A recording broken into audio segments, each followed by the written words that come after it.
Fala, meus amigos, daquele jeitão? Hoje a gente vai conhecer a Malibu Comics e os heróis do Ultraverso. Uma galera surgida nos quadrinhos dos anos 90, quando todo herói que se preze tinha que ser radicalmente extremo. E como o negócio era ser radical, a Ultra Force, apesar do pouco tempo de existência, teve um desenho animado caprichado, uma outra coleção de brinquedos e muito mais. Mas o que será que aconteceu para o Ultraverso desaparecer tão rapidamente quanto surgiu? Será que foi um plano de algum super vilão ou apenas uma das grandes do mercado de comics entrando em ação para eliminar a concorrência? Bom, se você quer descobrir tudo isso e muito mais, seja bem-vindo a mais um Coleção em Ação Show. Ô Taylor, chegou uma máquina nova no fliperama.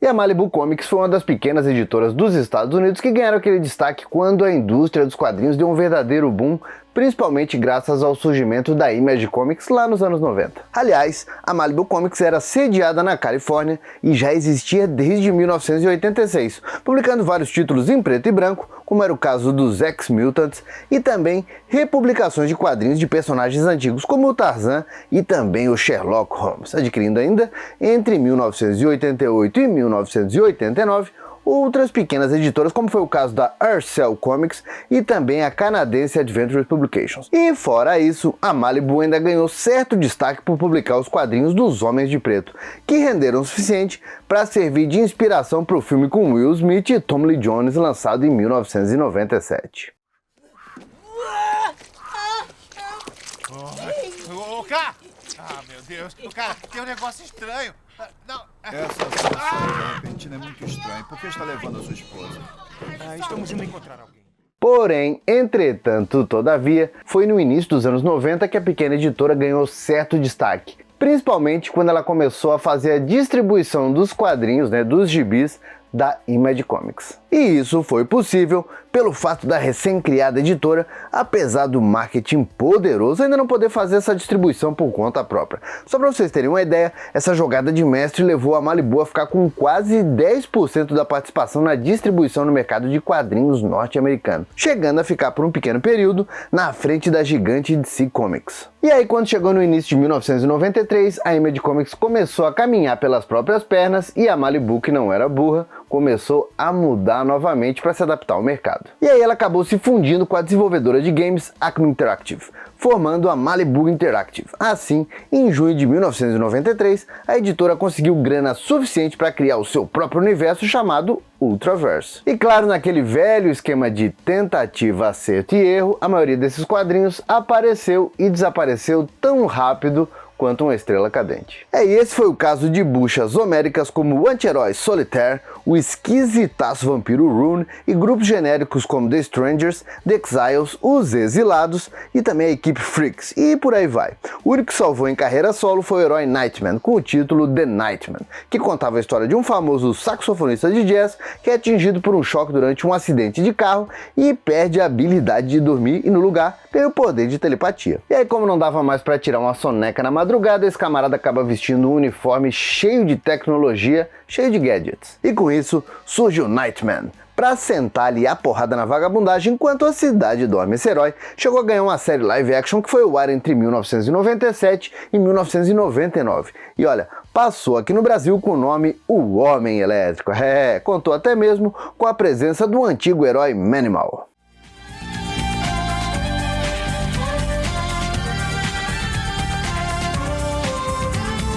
O Homem Elétrico, versão Marshmallow, São Paulo. Aliás, olha, a gente já falou mais sobre isso tudo em alguns vídeos que saíram tem um tempinho aqui no canal, mas ainda valem demais aquela conferida. Pois é, enquanto Nightman seguia a noite adentro, a maioria dos heróis da Malibu Comics foi parar no limbo dos quadrinhos. Porém, teve uma galera que teve uma sorte um pouquinho melhor, ganhando uma sobrevida no título Ultra Force, que reuniu heróis como o Gigante Prime, uma versão radical do Shazam da DC Comics, com um garoto sendo transformado em um poderoso super-herói depois de se fundir com uma meleca alienígena, Ghoul, um ex-membro e único sobrevivente da equipe Exiles, que depois de ser afetado por um vírus, ganha poderes de premonição, mas também acaba se tornando um zumbi com consciência humana. Contraire, uma mulher misteriosa que descobriu a tecnologia do antigo povo do fogo, construindo uma academia secreta para jovens ultras e uma aeronave especial com habilidades de transporte, sendo quase que o professor Xavier da equipe Ultra. A gente também tem a rainha guerreira Topaz,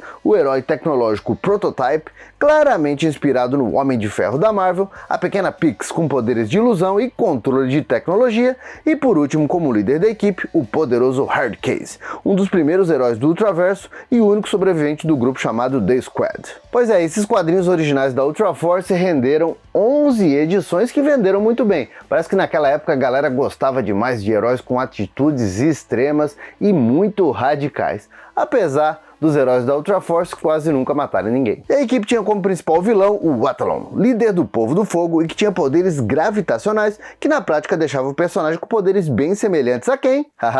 Ao Magneto da Marvel. Mas agora eu quero saber, tá curtindo esse vídeo? Diz aí. Então, deixa aquele like felpudo e bora compartilhar, que tal com aquele seu amigo ou com aquela sua amiga que adora os quadrinhos radicais dos anos 90, hein? E por falar nos anos 90, a Malibu Comics realmente acreditava no sucesso da Ultra Force e em 1994 colocou em prática um plano de transformar os heróis Ultra em multimídia. Tanto é que a Malibu ostentava seus quadrinhos com comerciais para TV bem típicos daquela década, no melhor estilo MTV, coisa que nem as grandes como a DC Comics e a Marvel faziam, nem tampouco a Image, que era a sensação do momento. Jump! Jump on now, jump! Jump on now, jump! Jump on now, jump! Jump on now!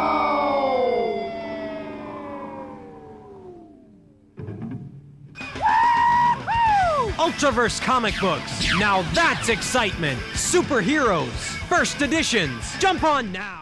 E fora isso, a Malibu ainda foi lá e fechou um acordo com a Dick Entertainment, com a produtora, e também com o canal USA Network. Para quê? Para fazer uma animação da equipe Ultra Force. E foi assim que em dezembro de 1994 estreou no canal USA o desenho da Ultra Force, trazendo a formação original da equipe em Aventuras do Barulho.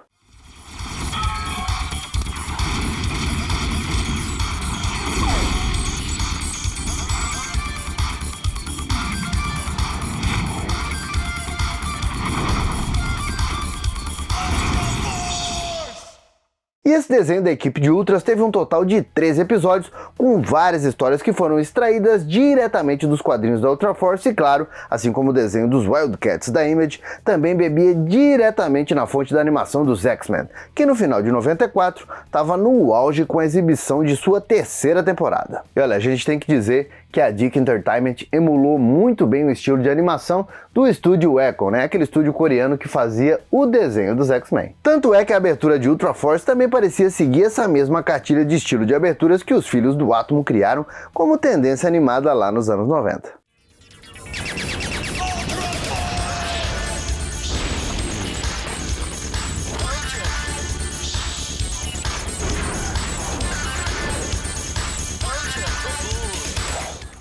E olha, foi uma pena realmente esses quadrinhos da Ultra Force, os quadrinhos da Malibu, mal terem aparecido aqui no Brasil. Mas inexplicavelmente o desenho animado chegou através de uma exibição meio passageira no programa Angel Mix, ali entre 1998 e 1999, com direito a uma belíssima dublagem do estúdio Alamo e tudo mais. E depois, Ultra Force teve alguns episódios lançados em VHS pela Play Art. E olha, eu vou dizer uma coisa pra vocês, esses dias eu tava revendo aqui mesmo no YouTube, tem vários episódios dublados disponíveis aqui na plataforma, e eu tava revendo e vou dizer, tem uma animação muito bem feitinha e com uma história até bem ousada pra época. É isso, com direito à morte de um dos personagens principais por envenenamento radioativo, se sacrificando para salvar o mundo, que não deixa de ser chocante para um desenho nesse estilo, ainda mais com um grafismo bem ousado desse episódio em questão.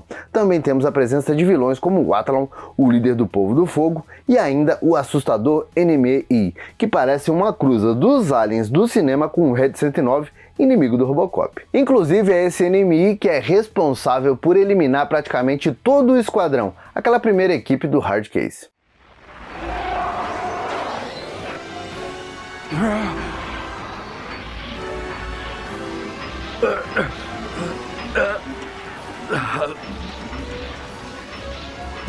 Não, não. Starburst! Além disso, apesar de só ter 13 episódios, o desenho dá tempo de apresentar para o mundo animado heróis como o Nightman, que acaba ganhando um episódio inteiro para chamar de seu, e também o vampiro Rune, conhecido como Rúnico aqui no Brasil, e até mesmo outro grupo de herói da Malibu, o The Strangers, chamado de Os Estranhos por aqui. Trey Swank, Bob. Don't even. I spent years refining my look. Just call me Zip Zap. I'm Electrocute. You don't have to tell me twice. And you can call me Spectral. Atom Bob, at your service. O caso é que a Malibu foi lá e investiu muita grana nesse desenho e estava tendo um bom retorno. Tanto é que a editora estava planejando uma segunda temporada para ser lançada no final de 1995 e ia ser lançada novamente com produção da Dick. Tanto é que a editora, além do desenho, também investiu em uma linha de brinquedos em parceria com a Galoob, e ela foi lançada no começo de 1995, acompanhando a exibição da primeira temporada. Come inside the pages of the Ultra Force comic book, where Prime and his Ultra Heroes battle on against Enemy and his evil forces. It's prime time, enemy. Sire! Sorry, Prime. Evil rules. Get him! Yeah, Prime's getting pounded. Not for long. Ghoul and Nightmare will nuke ya. Oh! Ultra cool! New Ultra Force action figures, each sold separately, new from Galoob. E olha, não me perguntem como, mas esses brinquedos também apareceram aqui no Brasil, mais ou menos ali por 1998, e foram vendidos em várias grandes lojas do varejo do nosso mercado nacional. Além disso, a Malibu Interactive ainda lançou um game do Ultraverse com o herói Prime como atração principal e que foi lançado para o Sega CD, o acessório trambolho do Mega Drive.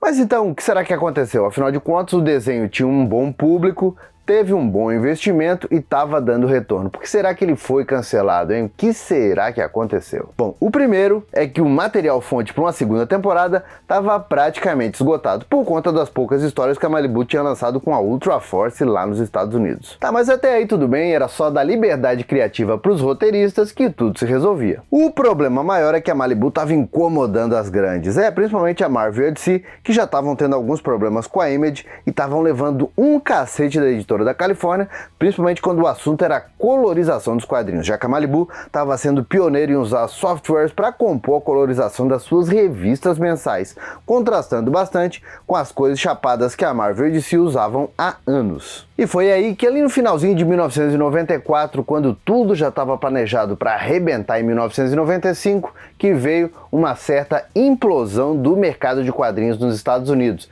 e editoras pequenas como a Malibu acabaram sentindo bastante. E foi nessas que a Marvel pulou no pescoço da galera da Califórnia e comprou a Malibu por uma mixaria, com o único interesse de adquirir os softwares de cores e os artistas que trabalhavam ali. E aí, como o negócio foi de porteira fechada, junto com essa compra veio o Ultraverse de bandeja. E aí a Marvel até criou um evento incluindo a Ultra Force e o resto da galera no multiverso da editora, com direito a alguns crossovers com heróis famosos da Marvel, como foi o caso do Homem-Aranha Ben Reilly, o Venom vs Rúnico e também os X-Men, com direito à ressurreição da Fênix e tudo mais. Quadrinhos esses que, no caso, foram os únicos do Ultraverse a chegar aqui no Brasil pelas mãos da Mythos. Depois disso, a Marvel até investiu um pouquinho mais nos heróis da Malibu, até mesmo com o Loki virando inimigo da Ultra Force, depois de viajar pelo multiverso e parar na terra deles. Inclusive, o herói vingador Dane Whitman, mais conhecido como Cavaleiro Negro, um dos Vingadores, também foi parar no Ultraverse e chegou a liderar a Ultra Force por algum tempo. O problema é que a Marvel, por si só, já tem 1 milhão de personagens que ela usa lá no universo 616,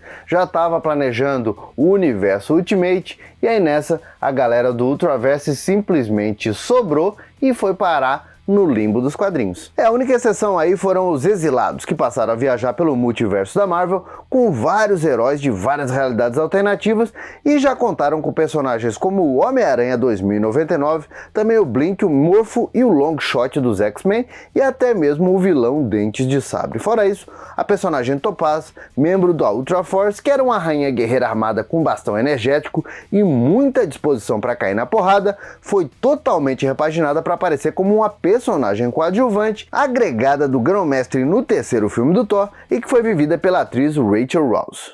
Em qualquer outro mundo eu teria alguns milhões de anos de idade, mas aqui em Sakaar...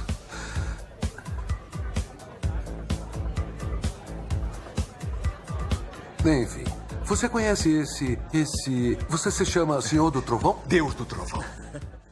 E você, conhecia os heróis da Malibu Comics, a galera do Ultraverso? Conhecia esse desenho animado, os brinquedos? Enfim, comenta aqui pra gente falar mais a respeito disso. Bom, meus amigos, por enquanto era isso. Eu espero que vocês tenham gostado demais desse vídeo. Se gostaram, tá chegando agora aqui no canal, aproveita para se inscrever e também badalar o sininho, né? E também aproveita para conhecer as nossas redes sociais. Por enquanto, eu vou deixando meu abraço, dizendo que a gente se vê no próximo vídeo e valeu! E agora o meu agradecimento todo especial para os assinantes Felpudo Gold do grupo de membros do canal. Tá esperando o que para ser membro Felpudo Gold ou Felpudo Silver você também? Pode ter certeza, vai ajudar demais a nostalgia do canal.